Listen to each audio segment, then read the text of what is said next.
Assalamualaikum dan salam satu Malaysia. Nasional 8 bersama saya Syahril Sarafuddin. Dan saya Farhatul Asyatu Osman. Berikut paparan utama edisi Selasa 20 Jun 2017.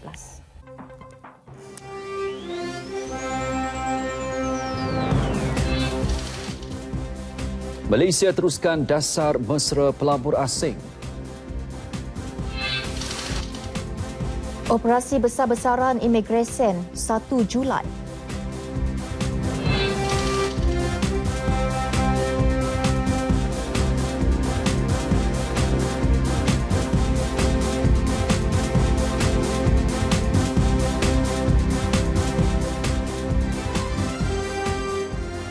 Dasar mesra pelabur asing akan terus diamalkan Malaysia walaupun menerima banyak kritikan daripada pihak tertentu. Sehubungan itu, Perdana Menteri Datuk Seri Najib Tun Razak berkata kerajaan mengalu-alukan kemasukan pelaburan langsung asing FDI dari semua negara. Tambahnya, kemasukan pelabur asing dapat menyumbang kepada pembangunan ekonomi negara serta menawarkan peluang pekerjaan yang luas kepada rakyat. Salah satu rakan dagang penting Malaysia ialah Jepun. Last year, Japan was ranked Malaysia's fourth largest trading partner with bilateral trade amounting to 120 billion ringgit.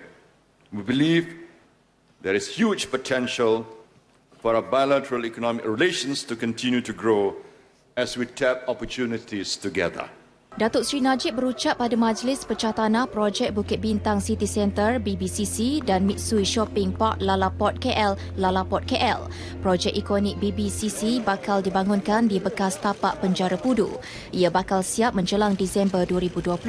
Projek ini membabitkan nilai pembangunan kasar 8.7 bilion ringgit melalui kerjasama UDA Holdings Berhad, EcoWorld Development Group Berhad dan KWSP dengan pelaburan dari dua syarikat Jepun Mitsui Fudosan dan Sony Music Japan. Malaysia memberi ruang kepada Jabatan Kehakiman Amerika Syarikat DOJ mengemukakan tindakan sivil membabitkan pelbagai aset One Malaysia Development Berhad 1MDB yang didakwa sebelum ini. Tindakan tersebut bagi membolehkan siasatan lanjut dijalankan mengikut sistem perundangan mereka. Menurut Menteri di Jabatan Perdana Menteri Datuk Seri Azalina Osman Said, Malaysia terbuka memberi peluang kepada negara luar menjalankan siasatan namun tidak akan sesekali tunduk kepada arahan negara lain dan akan menjalankan siasatan mengikut undang-undang sendiri. Tapi kalau kita tengok pendekatan yang baru tu ialah means test untuk bantuan guaman tu kita nak ubahlah. Kita ada sistem parlimen kita, sistem mahkamah kita, sistem peguam negara kita dah ada semua. So we do things our way. Ini negara kita. Apa sebab kita sibuk nak di colonize by Amerika? Apa Amerika cakap kita percaya? Amerika buat macam-macam semua, kita sebagai rakyat Malaysia kita dah merdeka, kita ada kebebasan kita sendiri. Ini cara kita, ini undang-undang kita. Saya sebenarnya agak terkilan lah. Saya tengok seolah-olah bila Amerika kata ini satu perkara yang berlaku, tak ada usul, tak ada periksa, kelakar pun kita percaya. Beliau menjelaskan demikian selepas merasmikan Konvensyen Bantuan Guaman Malaysia 2017 anjuran Jabatan Bantuan Guaman di Bangi, Selangor. Jumaat lalu, 1MDB mengesahkan tidak menerima sebarang saman sivil daripada DOJ. Pihak 1MDB juga mendakwa tidak dihubungi oleh DOJ atau mana-mana pihak mewakili jabatan berkenaan berhubung isu sama. Tempoh permohonan kad sementara atau enforcement card e-card membolehkan penggajian semula pekerja asing tanpa izin parti yang berakhir pada 30 Jun ini tidak akan dilanjutkan. Ketua Pengarah Imigresen Datuk Seri Mustafar Ali berkata pada 28, 29 dan 30 Jun operasi pendaftaran e-card di pejabat imigresen di seluruh negara akan dibuka sehingga 12:30 malam bagi membolehkan majikan mendaftarkan pekerja asing masing-masing. Datuk Seri Mustafa berkata pihaknya kesal masih ramai majikan dan parti yang masih belum mendaftar untuk kad sementara e-card. Sehingga 18 Jun lalu hanya sebanyak 118,491 kad telah dikeluarkan sedangkan sasaran sekitar 400 hingga 600,000 kad pengeluaran. Dalam tinggal beberapa hari lagi ni, tolak dengan cuti hari raya, maka saya minta sekali lagi, bukan merayu, mendesak dan juga mengatakan kepada majikan sehingga pada tempoh 30 Jun, jika peluang ini tidak direbut oleh mereka, kita akan pastikan tindakan akan diambil terhadap majikan, terhadap pekerja, dan pekerja-pekerja yang kita tangkap itu akan diusir keluar daripada negara kita. Mulai 1 Julai, operasi besar-besaran menggempur parti yang gagal didaftarkan akan diadakan di seluruh negara dan pekerja asing yang ditangkap akan diusir keluar Malaysia. Program IKAT bertujuan membolehkan parti mendapatkan permit kerja sah selepas melalui beberapa prosedur ditetapkan oleh Kementerian Dalam Negeri. Seorang pengawal kualiti di sebuah kilang dihadapkan ke Mahkamah Magistrate atas 2 tuduhan memberi sokongan dan memiliki bahan berkaitan pengganas Daesh Mei lalu. Bagaimanapun, tiada sebarang pengakuan direkodkan daripada tertuduh Muhammad Fairul Azhar Jaafar, 33 tahun, di hadapan Magistrate Zaki Ashraf Zubir sementara menunggu kebenaran bagi kes tersebut dipindahkan ke Mahkamah Tinggi. Mengikut pertuduhan pertama, dia didakwa dengan pengetahuan telah memberi sokongan kepada pengganas di sebuah rumah di Mentari Court, Taman Seri Mentari kira-kira pukul 2.20 petang 25 Mei lalu. Pertuduhan kedua, dia didakwa memiliki item berhubung kumpulan Daesh di dalam seunit pemacu pena miliknya pada tarikh, masa dan tempat sama. Dia didakwa mengikut Seksyen 130J-1-A dan Seksyen 130JB-1-A Kanun Keseksaan. Sebutan semula kes ditetapkan 20 Oktober depan. Geng tangki yang aktif melakukan samun stesen minyak dan kedai serba-neka di sekitar Ipoh sejak sebulan lalu tumpas dengan penahanan 3 lelaki termasuk dalangnya yang merupakan etnik Rohingya. Sekaligus menyelesaikan 3 kes samun membabitkan kerugian berjumlah RM3,500. Ketua Polis Daerah Ipoh, Assistant Commissioner Sam Chang Kiong berkata selain lelaki Rohingya berusia 27 tahun itu, turut ditahan lelaki tempatan berusia 23 dan 25 tahun. Kesemua tangkapan dilakukan dalam 3 serbuan berasingan di sekitar Manjoy pada 29 Mei lalu. Pelbagai peralatan termasuk senjata seperti pedang samurai, kapak dan sabit juga dirampas. Kesemua mereka direman sehingga esok. Insiden pencerobohan kampung Tan Duo Lahad Datu akan terus terpahat menjadi antara detik hitam dalam sejarah negara. Apatah lagi apabila mengenang gugurnya 10 anggota keselamatan dalam pertempuran yang berlaku. Kewujudan S-Zone atau Zon Keselamatan Pantai Timur Sabah, langkah drastik yang diambil Malaysia menangani tahap kritikal keadaan keselamatan di perairan Timur Sabah yang sering diceroboh. Melaluinya, Kawasan Keselamatan Khas Pantai Timur Sabah atau ESKOM dibentuk bagi kawalan di lautan. Saksikan laporan khas Kawalan Perairan Timur Sabah, Ramadan, ujian hebat buat pasukan keselamatan negara oleh wartawan Nazaruddin Abu Zamil.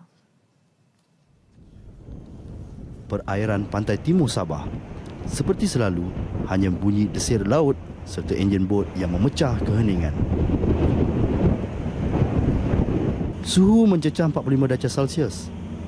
Meski dimamah cuaca terik, namun sekumpulan 12 anggota peronda Tentera Laut Diraja Malaysia TLDM yang berkawal terus menggalas amanah. Mereka merupakan antara 84 anggota dan pegawai yang ditugaskan dari 2 pangkalan utama iaitu Pangkalan Statik Laut Tun Sharifah Roziah dan Pangkalan Bergerak Laut Tun Azizat. Di Pangkalan Laut Tun Sharifah Roziah ini, kita terdiri daripada beberapa pasukan iaitu kru daripada Pangkalan Tun Sharifah Roziah sendiri. Seterusnya kita juga ada tim Paskal iaitu pasukan khas laut daripada TLDM. Dan juga pada waktu sekarang ini kita juga ada daripada pasukan QRF yang terdiri daripada 18 Regimen Askar Melayu di Raja Parah. Dengan kehadiran Ramadan, tugas mereka tambah mencabar. Kekerapan operasi dipertingkat. Semua itu bagi menangani risiko kemasukan warga asing terutama penceroboh maupun pengganas yang meningkat sekali ganda setiap kali Ramadan. Operasi terhenti seketika ketika tiba waktu berbuka puasa. Allahu Akbar, Allahu Akbar, Allahu Akbar, Allahu Akbar. Allahu Akbar. Ada bunyi juga. Bagi nama. Allahumma lakal Kawalan keselamatan diteruskan sehingga keesokan hari, 24 jam tanpa henti. Malam itu, mereka berjaya mengesan sebuah bot nelayan yang mencurigakan.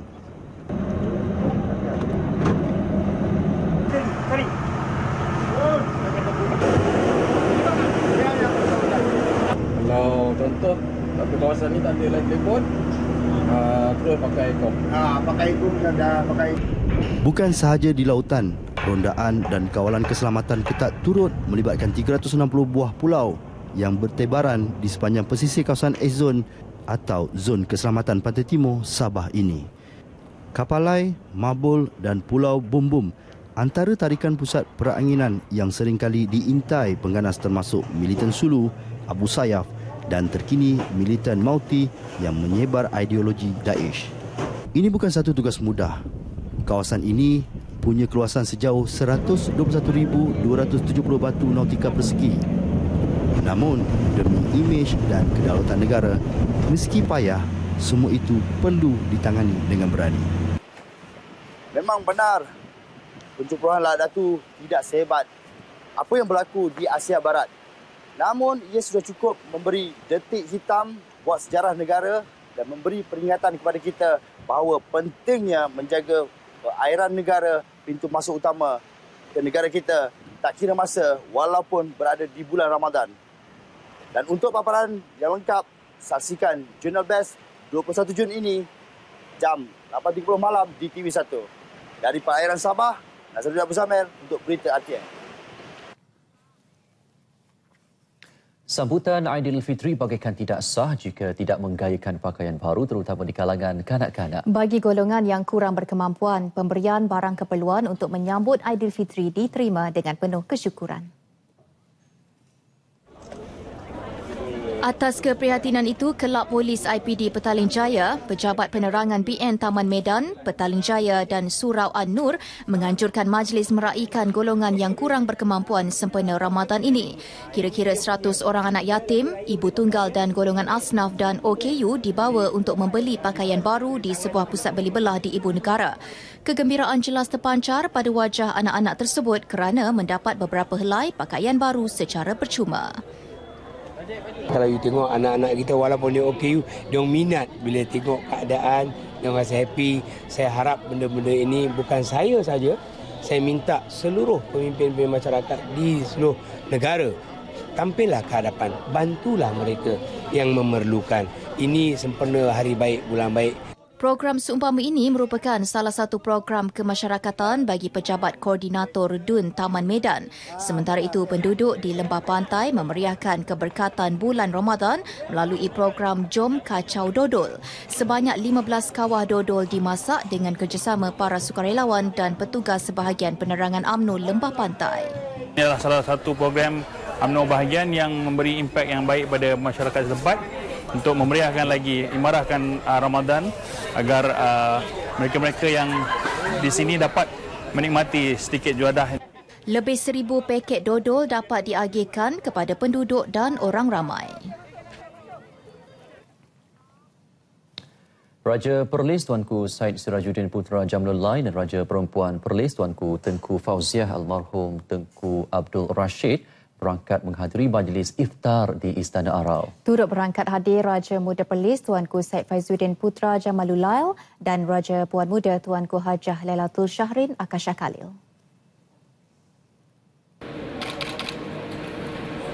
Hadir sama Menteri Besar Perlis Datuk Seri Azlan Man dan Menteri di Jabatan Perdana Menteri Datuk Seri Syahidan Kasim.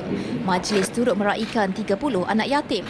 Baginda Raja Perlis turut menyertai para jemaah menunaikan solat maghrib, isyak dan solat sunat tarawih. Baginda berdua turut menyaksikan majlis menyampaikan sumbangan Majlis Agama Islam dan Adat Istiadat Melayu Perlis Maib sebernilai RM4.7 juta untuk 21 institusi pendidikan Islam di negeri itu oleh Ketua Pegawai Eksekutifnya Muhammad Nazim Muhammad Noor. RM1 juta lagi disampaikan kepada Kolej Universiti Islam Perlis KUIPS untuk membantu anak asnaf belajar di kolej itu.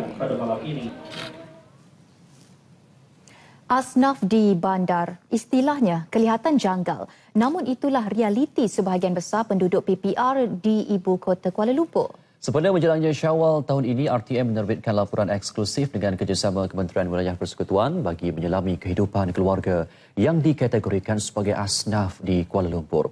Saksikan laporan khas Baiti Jannati yang saya siapkan.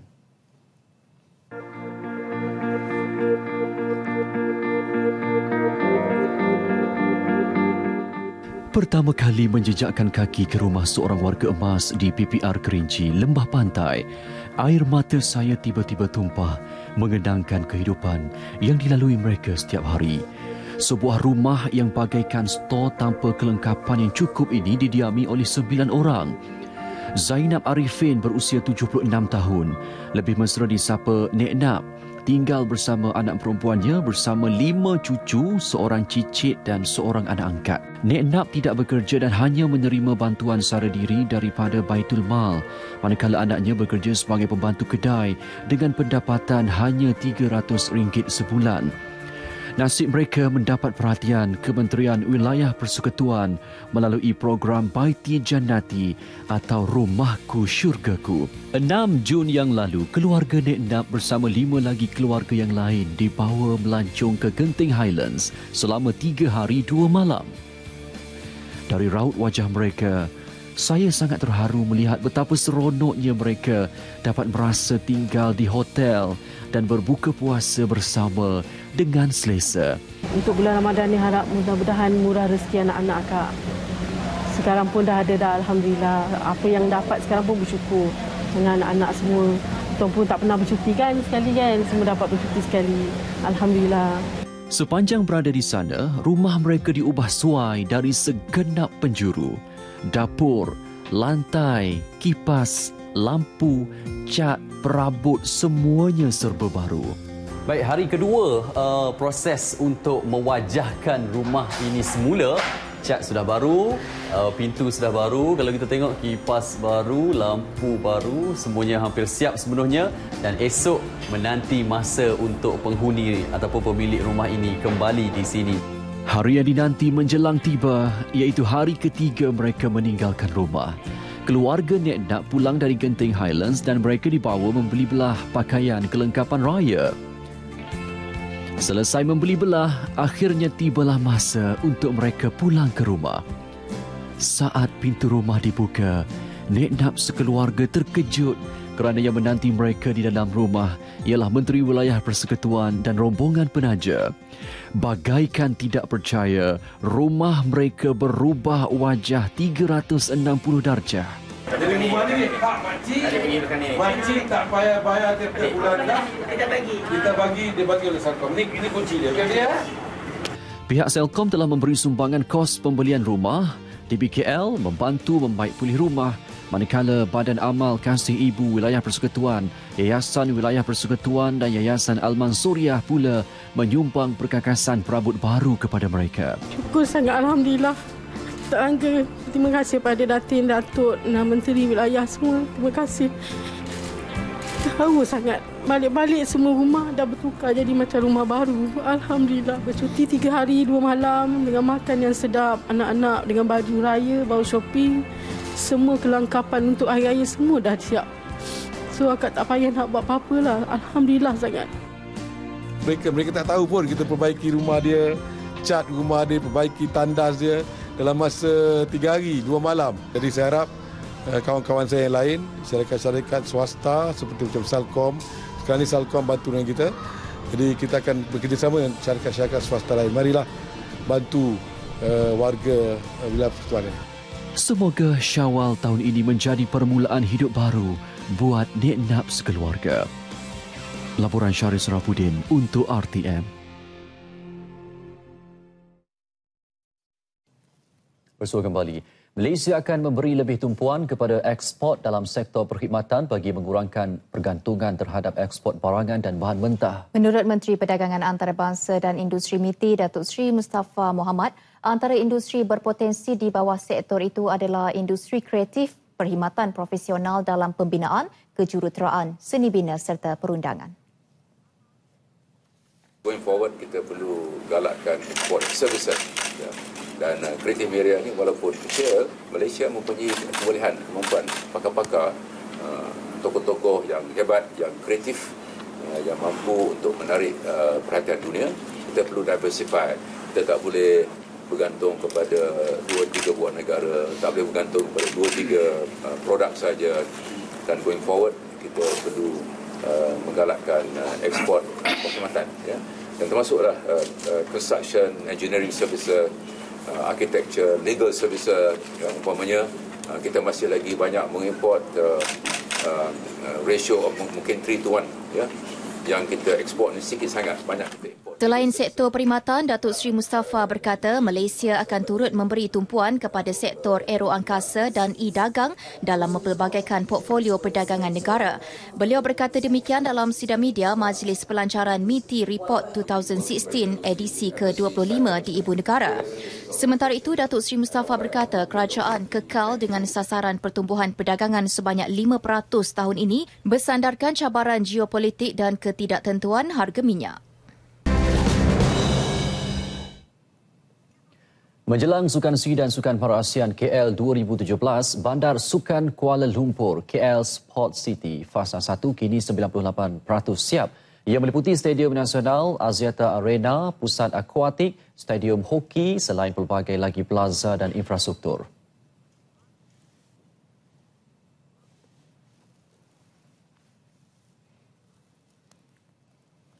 Menurut Ketua Pegawai Eksekutif Perbadanan Stadium Malaysia PSM, Azman Fahmi Osman, berbaki lagi 2%. KL Sport City Fasa 1 yang berdalam kos RM1 bilion ini dijangka siap sepenuhnya.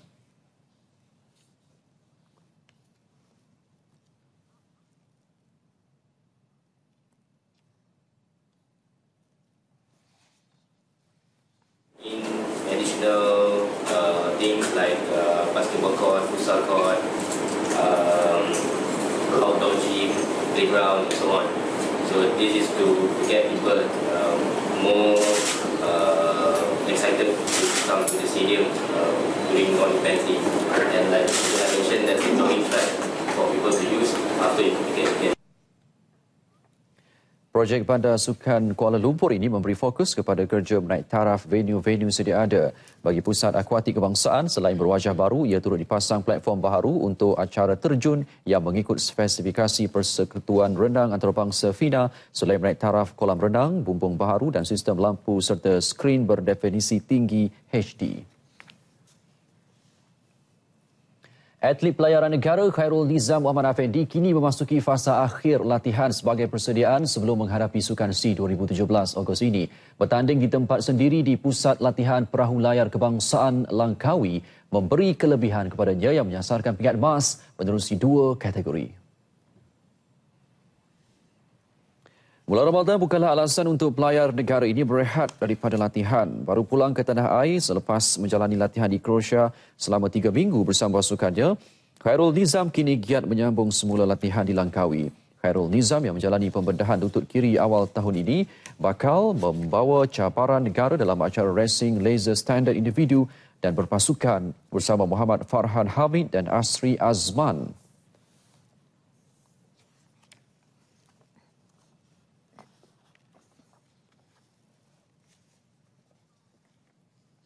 Komunikasi itu rasa tak menjadi masalah, cuma dari segi teknik dan taktikal kami kena improve lagi masa ke semasa, sebab sukan cara bagi berpasukan ni tak dipertandingkan di mana-mana kejohanan, hanya dipertandingkan di Sukan SEA saja.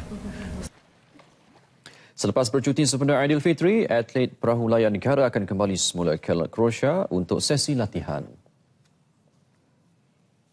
Baik, Nasional 8 berakhir di sini. Sepanjang bulan Ramadan ini, umat Islam digalak memperbanyakkan sedekah dan ibadah. Segala yang dilakukan dengan keikhlasan pasti mendapat keberkatan dari Yang Maha Esa. Selamat bertarawih. Assalamualaikum. Dan salam satu Malaysia.